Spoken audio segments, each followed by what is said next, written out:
Hey, what's up? It's Jim, and today I'm going to talk about the film Boy and the World. Boy in the World is simple, and yet it's not. It's a simple film about a boy trying to find his father who hasn't come home, but it's also about the Industrial Revolution and farming life coming to an end, and growing up in a farm life and then trying to grow up in an industrialized life. It's also about maturing and about his relationship with a friend he finds in a cotton field. It's metaphorical, and then it's straightforward. It's joyous, and then it's angry and political. It's a lot of different things, and also it's a very visual film. There's almost no dialogue, and the dialogue that there is Portuguese that's played backwards, so unless you can both speak Portuguese and understand it backwards, it just sounds like gobbledygook, which was the intention, to my understanding at least. Animation is really good at doing very visual films. It can do films without dialogue better than live action can at this point, especially since the advent of sound recording in the late 20s. I don't think film has been as really great as that unless they're calling to mind what they're doing, or if they're flat out making a silent film. This kind of a film works more naturally for animation,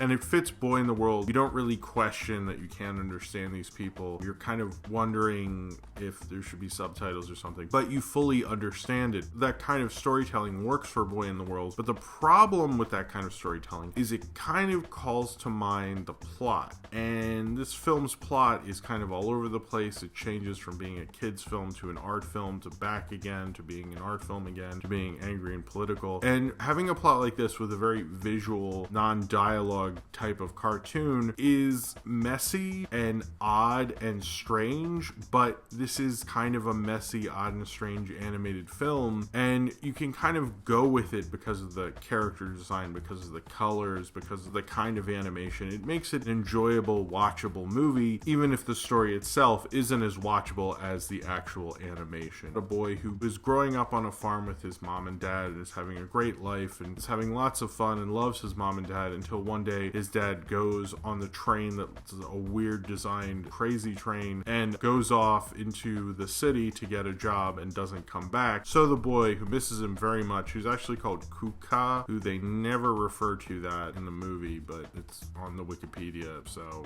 I'll go with it, I guess. But he goes into the city and then meets a man in the cotton fields, and they become friends, and he takes him in and helps him out. He starts to learn more about the world and mature while also trying to find his dad. The design of this film feels a lot like, I guess, a children's drawing, but more like a children's drawing that's made by an adult to look like a children's drawing. The way they use it, and with all the colors, which I think really pop and look very beautiful, and the trippy imagery and everything they do with the animation really makes this film very beautiful and hard to look away from. Just looking at a different kind of character design of a horse or a dog or a train is just glorious and amazing to look at. The kind of movement they get out of it, the kind of colors, really awe-inspiring type of film in terms of animation. And I don't know much about the Brazilian animation industry. Apparently it's booming right now. I don't really know much about it. It's not that I'm turning my nose up, I haven't seen much Brazilian animation, but this is very impressive. On a technical level, this is a very beautiful, amazing film, and apparently most of this film was drawn by the director Ali Iberu. I think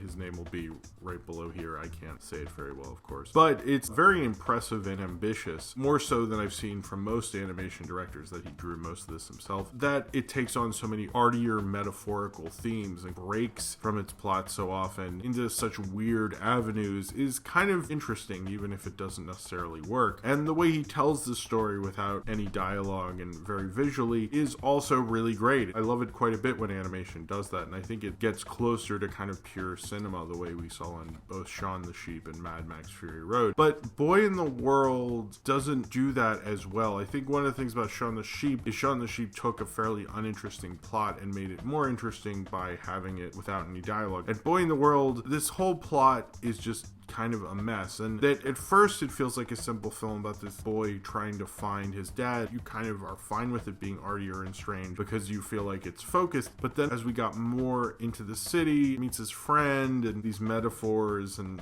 birds fighting and fighting the Industrial Revolution and stuff didn't really work that well, and it was beautiful to look at. And that's something this film has a luxury of, in most animated films that have different kind of character designs do have the luxury of, is that they can look look beautiful and be interesting to look at, even if the plot and the actual story doesn't demand your attention in the same way. And I'd say this film does that, but it's not a film that I want to totally disregard and say it doesn't work. Certainly having this kind of animation, which kind of looks both kid-ish and like 12-ounce mouse a little bit as well, does kind of give it a different kind of feel. It reminds me of all sorts of other kind of more simpler character designs like Don Hertzfeldt, and I've heard people bring up UPA and all sorts of different influences with this movie. I like that it is arty in a kid's film, but I think the thing is, even though it has all these beautiful technical things going on with it, it doesn't seem to understand how to use that. In the opening sequence, it definitely does, with this joyous sequence where this kid's running around. You really get the joy of youth and the spirit of being young in that sequence, but the rest of the film, it seems to be able to use it in certain sequences, but in others, there doesn't seem to be much of a reason it's animated this particular way. When you look at Pixar, there's a reason they have it animated that way, and they understand why they're doing it in that certain way. It's certainly to be commercial, but there's a reason for it. Boy in the World feels a little more happenstance, but it didn't feel like when he's going into all these different things that he understood what he was doing with it. It just felt like had not really the thickest plot for a feature. Like the boy finding his father, you could probably cut out a lot of nonsense and get a short out of there, and it felt like he stuffed a lot of other shorts in there. I think as a narrative, it doesn't work as well. This film took advantage of the medium it's being made in, and that's not a bad thing necessarily, but I think it takes advantage of it to the point that it kind of rides itself thin, because having to go into all these different avenues is really just a simple idea of a boy trying to find his father. You could just have him mature and meet his friend, who's, I don't know what that guy's name is, but his friend, and he kind of matures through that. The Industrial Revolution thing really took me out of it. I honestly said to myself, like, come on, are we serious right now? We're putting this in here? This is only an 80-minute film, and it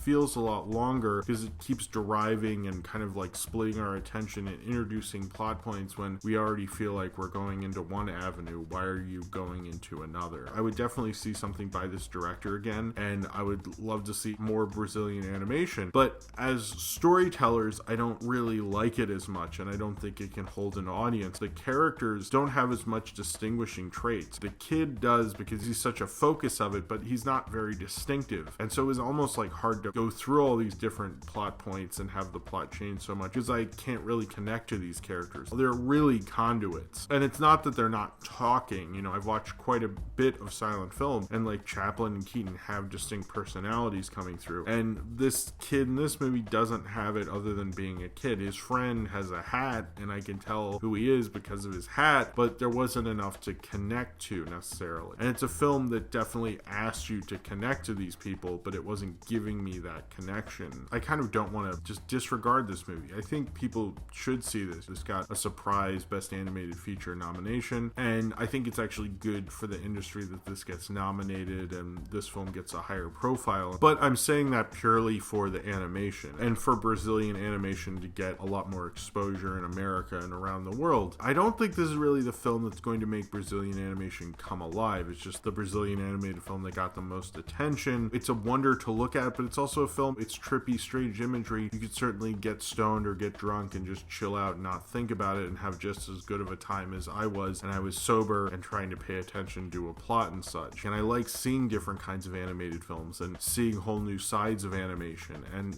especially because so much of the big produced animation in America feels very samey, seeing something different is still refreshing to a certain regard. This film asks a lot of their audience, and although people are calling it a kids film, I don't really think of it as a kids film. I think it's more of a surreal, odd, arty kind of animated film. It's a film about a kid. It's not a kids film. There's a difference. And I don't think kids would necessarily be into it. They might just like the color and the design of it and how kind of different it is. But that's kind of it. It's just kind of like liking it for its own uniqueness, but it's not going to make an impression on me about its uniqueness, especially after Oscar time. Maybe next Oscar season I'll go, what was that movie? The Boy in the What Now? Is it an interesting interesting movie and a beautiful animated film, do the colors pop, and are there probably sequences you might just remember for the animation and the color? Absolutely. But you're not going to walk away with an amazing story and amazing characters. Maybe that wasn't the point. Maybe I should have just gotten kind of drunk and sat back and let this wash over me and had a good enough time and be like, that was all this film was supposed to do, and that's fine. Maybe that is what I'm supposed to do. But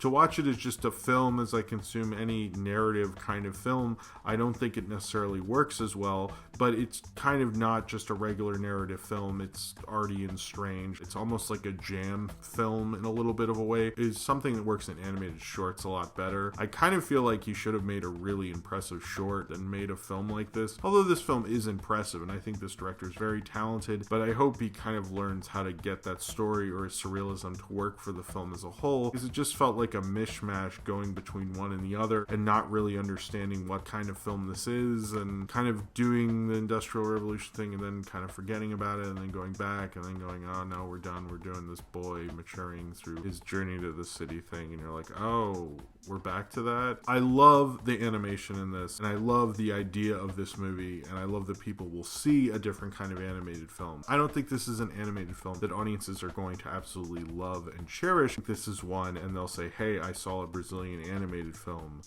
And that's kind of all you're really getting from it. You're getting tuned into something different, but you're not falling in love with that different thing. You're not being proven by a great story. You're more saying, hey, there's this different kind of animated film I saw once. There's a distinction, and I don't think this film will make you make the distinction. Instead, you'll just feel like you experience something different and move on with your life. And if someone brings up Brazilian animation, you might say, hey, I saw that film once and it was kind of okay. And that's probably the only lasting memory you'll have of it, but you'll get a lot of beautiful and interesting and trippy and colorful animation to look at along the way.